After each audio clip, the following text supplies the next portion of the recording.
এদিকে দুর্যোগ ও ত্রাণ মন্ত্রণালয় জানিয়েছে আগামী ২৪ ঘন্টায় কমে আসতে পারে বন্যার দৌড়।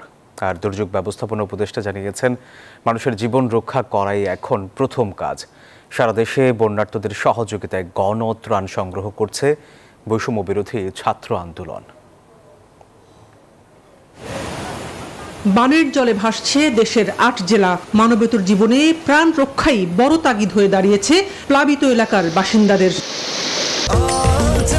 স্বাস্থ্যকর অল টাইম হানিকম, সব সময় অল টাইম হেলদি লাইফ।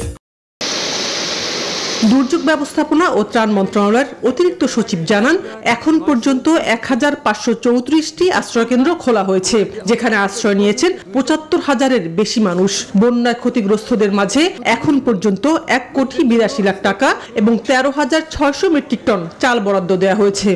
এ পর্যন্ত আমাদের ৮টা জেলাতে মোট ৪৪৪টি মেডিকেল টিম কাজ করছে। ফেনী জেলায় বিশেষ করে উপদ্রুত এলাকায় সেনাবাহিনী এবং নৌবাহিনী উদ্ধার কাজে নিয়োজিত রয়েছেন। সচিবালয়ে সাংবাদিকদের দুর্যোগ ব্যবস্থাপনা উপদেষ্টা বলেন, মানুষের জীবন রক্ষা করাই এখন প্রধান। উপদেষ্টা পরিষদের বৈঠকে এ নিয়ে সিদ্ধান্ত হয়েছে। সকল স্বেচ্ছাসেবী সংগঠন যেগুলি দুর্যোগ পরিস্থিতিতে ত্রাণ মন্ত্রণালয়ের সাথে কাজ করে, ডিজাস্টার ম্যানেজমেন্টে কাজ করে, তাদের সবাইকে নিয়োজিত করা হয়েছে। আমরা জানতাম না এটা আকস্মিক ফ্ল্যাশ ফ্লাড যেটা বলে, তা কেউ কেউ বলছে যে এটা আমাদের উপরে যে উজান থেকে পানি আসছে, উজান থেকে মানে ভারতীয় অঞ্চল থেকেও পানি নেমে আসছে। এদিকে সারা দেশে বন্যার্তদের সহযোগিতায় গণত্রাণ সংগ্রহ করছে বৈষম্য বিরোধী ছাত্র আন্দোলন। ঢাকা বিশ্ববিদ্যালয়ের টিএসসিতে কার্যক্রমে অংশ নিয়েছেন স্বেচ্ছাসেবীরা।